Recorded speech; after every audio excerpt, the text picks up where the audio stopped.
Wrongful detention cases are happening at an alarming rate, and Mickey Bergman of both the Richardson Centre for Global Engagement and Georgetown University is very much on high alert. As one of the leading experts on fringe diplomacy, he specializes in the kind of cases Brittany Griner was faced with in Russia.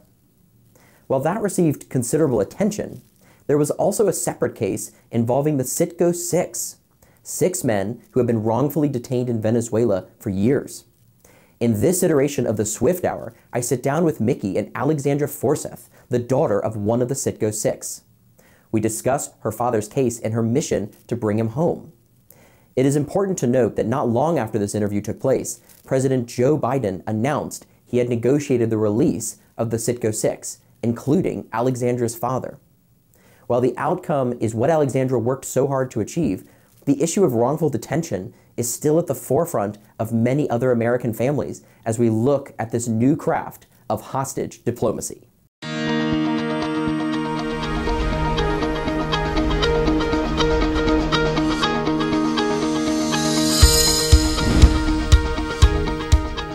Alexandra, talk a little bit, let's go straight to the human element of this, and then let's talk a bit about strategy and approach. Sure. Talk a little bit about your father. My dad just turned 59 on September 1st, which is really hard because it makes me feel like it's another birthday that's passed. But yeah, about 5 years ago, I was at work. You get a call you never want to get. That sounds like you're in a different universe. Dad got arrested. It's like, my dad?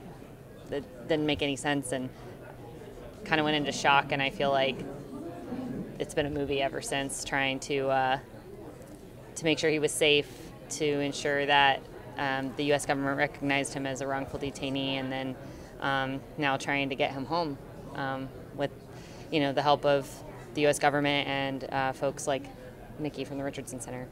Yeah. Why was he, how did it happen originally? What happened? Mm-hmm. Why was he in Venezuela? Right. So he and his colleagues are employees of Citgo Petroleum, which is owned by PDVSA. Citgo is an American company, and they had been asked to go to an urgent meeting in Caracas by PDVSA. And it didn't make any sense to them why this particular group was being asked to go. It was kind of a mix mash of high-level executives. But when the boss says, I need an update meeting, you kind of just go at that point in your career. And on the last day of meetings, they had their suitcases with them and everything, and they were going to head back to the U.S. And during their last meeting, the counterintelligence part of the Venezuelan police came and arrested them and accused them of all kinds of false claims, and essentially put them in an underground basement prison for many months, over a year. And it was really traumatic. So, Mickey, put this in a bit of a scale first, and then we'll talk about this specific case. But give us a sense of how many people would you say are wrongfully detained? How many U.S. citizens are wrongfully detained around the world? Yeah. So according to the Foley Foundation, which aggregates them and does an assessment, right now we're close to 70 Americans globally who are wrongfully detained. 70. 70. I can tell you, I've been doing this for about 15 years now with Governor Richardson. The number is typically around 20. We're in a really, really big peak of this, largely because there are countries that have amassed a large number of Americans. Venezuela, it's about 13 Americans being held there right now. So the numbers are going up. One of the reasons for that potentially is because we've been trying to avoid it and ignore it and not deal with it. But the bigger it becomes, the problem, the harder it is for the U.S. government to actually put it into under wraps and bring it down. But it's at the level, I think the president said it himself, that it's at the level of a national security crisis right now. So you're saying normal levels are at 20, currently we're at 70. How much of this, though, you're saying a lot of this is directly connected to the fact that we sort of look the other way? It's yes. too difficult puts too challenging to address, or not too challenging to address, but it compromises too many important things. Yeah, well, it is. I have to be honest about it. It is extremely challenging to address it, but we also fall into a few misconceptions when addressing it. One of the biggest misconceptions that I would love to, to open up is the sense that if we make a deal and bring somebody back and give something in return, that makes us look weak. And I understand why people think that it resonates. Oh, why are you giving up? If, let's say, it's a trade, like you switch prisoners, we're giving up somebody who's guilty in return for somebody who's innocent. You can see how, oh well, that makes us look weak. I argue it's not. It doesn't. It actually makes us look strong, because we are giving up guilty people because we are saving innocent American lives. But does it incentivize this? That's a great question. The clear answer is no, it doesn't. And I'll explain. There's a study that was done, Brian Jenkins from Rand Corporation, did this study. Brian Jenkins has been doing counterintelligence and counterterrorism for 50 years for the US government. He's the authority. He has collected data over the last 20 years on this. There's absolutely no data that supports any correlation between the way cases are resolved when people come back and the number of cases that follow. And I'll give an example. When there's a domestic abduction, somebody gets kidnapped for ransom, criminally, in the United States. The FBI comes in. They do two things. The first thing they do, they negotiate for the release of the prisoner. And if they need to pay ransom, they pay that ransom. They arrange for it from different ways to make sure that the person comes back. Why? Because about 90% of the time, if you pay the ransom, the victim comes back alive. And that's your first priority. But after the victim comes back, the FBI doesn't pack and go. They actually investigate, and they go after the people who've been involved and find ways, even if it takes years, to bring them to trial. In other words, the effect of deterrence is not related to the deal you made. It doesn't matter if you paid $5 million or $10 million in ransom. What matters is what you do after. And I would say it's more complicated in international people held by governments, but it's not who the prisoner that you're giving back or any other thing that you make as a deal. It's about what you as a government do after, the message you send, the deterrence policies that you do that will actually disincentivize. And one last thing, arguing that for the sake of deterrence, we can't negotiate for those who are already sitting in jails for almost 5 years is morally bankrupt. Because that means that we're holding them prisoners to our own policies. And we can't do that. Alexandra, when you first found out that this happened, and I'm so sorry that this has happened, what was your first step in trying to determine what to do? Yeah, so I'm really type A, and everybody has different reactions when you hear something like this. My first step was to call the most well-connected person I knew. And I figured I will call this really well-connected alum from Rice, where I went to school. She'll know the mayor, she'll know the senators, she'll know everybody. And God bless her, she really did help us, especially the first couple months. She got us an in-person meeting with all kinds of government people. Sheila Jackson-Lee, Congresswoman Sheila Jackson-Lee was on the phone the next night. So that was my first step, was to get this in front of the government and try to keep the case low level, but also make them know what was happening, just in case this was a huge mistake. At the time, I thought it would be resolved within a week.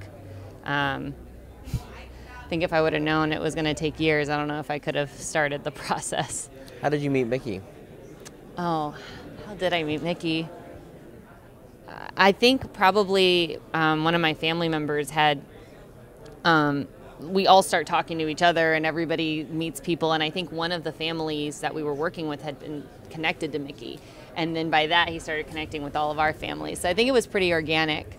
And also, I think the family that connected us has been extremely successful in reaching out to anyone and everyone associated with hostage diplomacy. And I think they were the main way that we got to know Mickey. So that was great.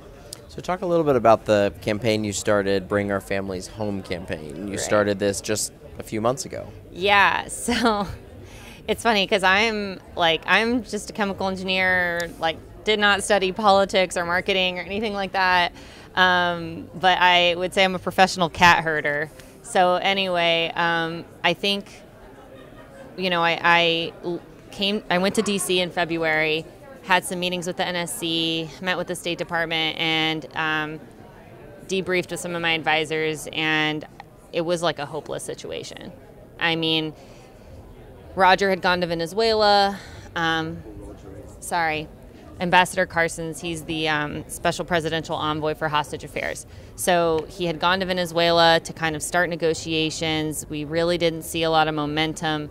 And in February, it just felt like we were in what I call NSC purgatory. The NSC is the body that makes the decisions on these cases. So the average American hears the NSC and they're like, what's that again? And what part of the executive branch? And you have to go deep into Wikipedia, to even know where this all goes down. But, the State Department works with the NSC to eventually get these decisions up to the president. So after years and years and years, we were finally at least at that point, but we were going nowhere. So it was a decide not to decide strategy from the administration. And I literally flew home to San Diego crying on the plane. Just how am I going to move this monolith? What can I do as one person? And I think from talking to folks like Mickey and others, even some mentors in the government, they were like, you guys need to speak up. You guys have to change the calculus for the administration to do something. Right now, the calculus is, why would I do anything if I'm just going to get criticized? It's easier to do nothing. So if we put public pressure on the administration to take action and make it more palatable to take action, help inform the public of our stories and our perspectives, we could help change that dynamic. So a few of the families had already been texting, talking over the past year, and we decided to essentially formalize and make a ragtag campaign, not register it as a organization or anything like that, but have the aim of getting in front of the president because we felt like we needed to cut through the noise of the bureaucracy. We still feel, that's why we're here in New York City, is if we could just get in front of him and say, hey, these are our stories, this is what we think is the obstacle to getting a decision in front of your desk, we think it would get higher priority. I want to say, I wonder if we can ask just you, Matt, and the people who are listening to this, if they just close their eyes for a second and they think about their dad and their mom and their child or their brother or their sister, and imagine you get that phone call and suddenly you're in a completely different universe. And it's that sense of helplessness because your loved one is somewhere in a dungeon. You have no access. You have no ability to influence. And you keep hitting walls everywhere you go with it. And these are not people, I know there's an image, oh, why are these people traveling to these locations? Or these are people who are taking risks. I can tell you, there are cases of Americans didn't even travel to the countries that they're actually being held in right now. They traveled to other countries and were basically trapped and brought into, a kid after college went to Colombia. He's now in Venezuela in prison.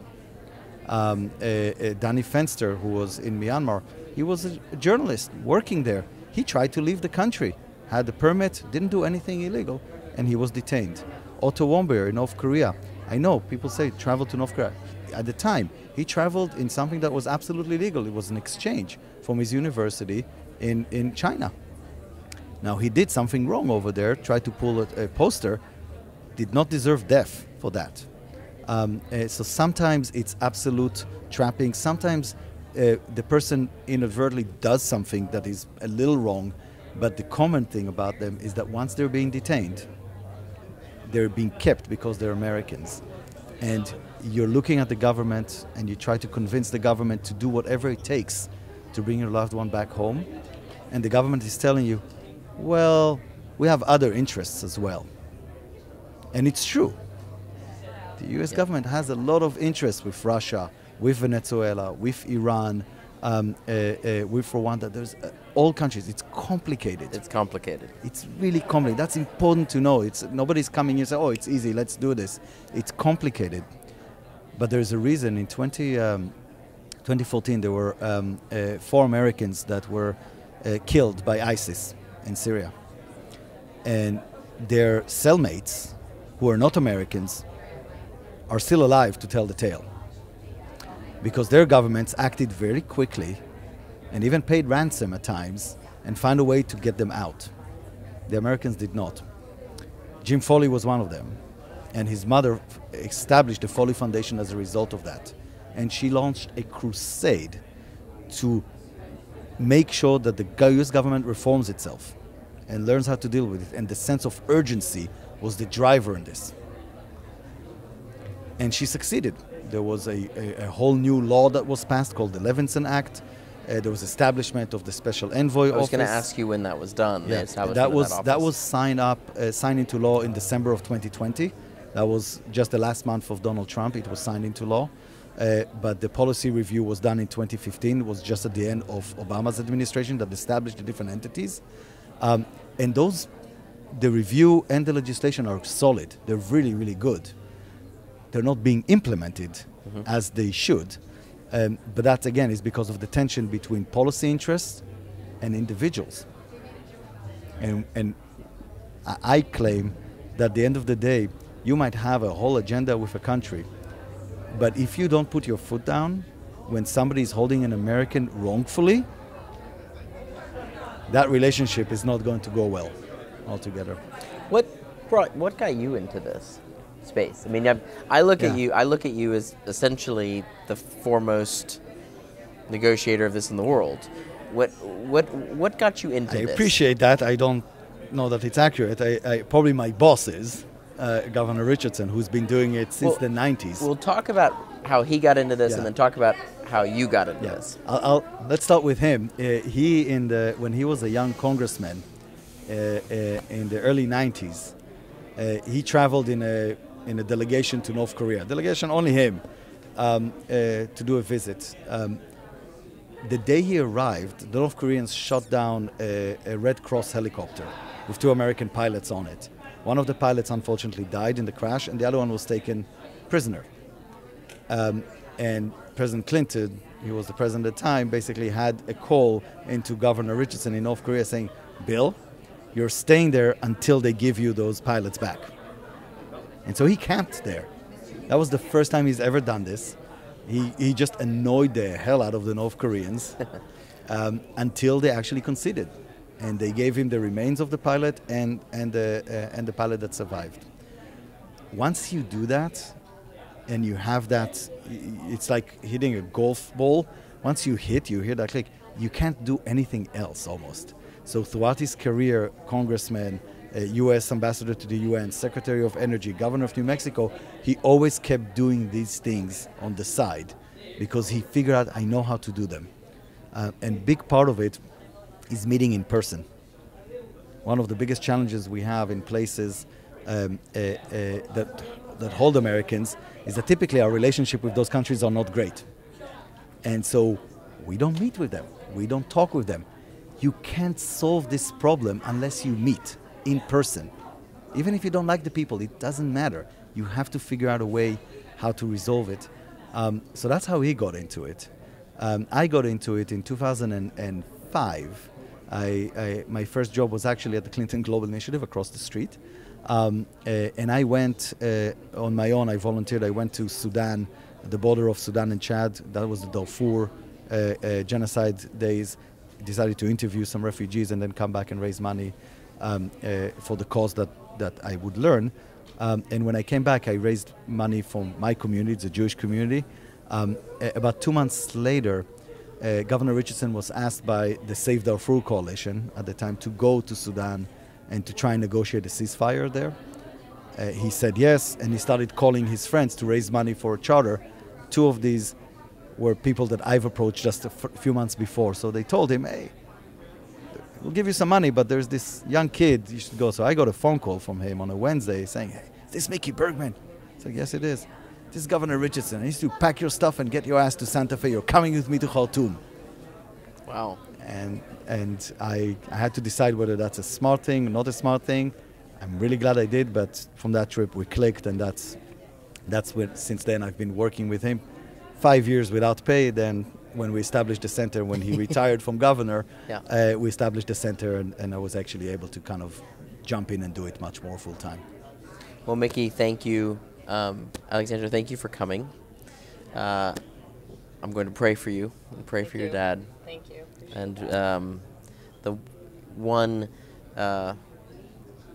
positive for sure is that you're working with Mickey, because you're working with the best. Yeah, for sure. I have learned so much from this guy. It has been, you know, if nothing else, a lot of beautiful things have come in the universe from this tragedy, and one of them is getting to know Mickey. And I think, you know, it really helps to have someone like Mickey and others that help us be loud. Because when you're dealing with something like your loved one's life or the U.S. government, you know, you want to follow the rules, you want to be a good citizen, you don't want to criticize a president you voted for, but it really helps to feel empowered to use your free speech and, yeah, demand that we treat all of our citizens the same and that we don't leave anyone behind, you know. So I think that's what we're here to do in New York, and hopefully continue doing until everyone's home. So, yeah. Thank you. Thanks.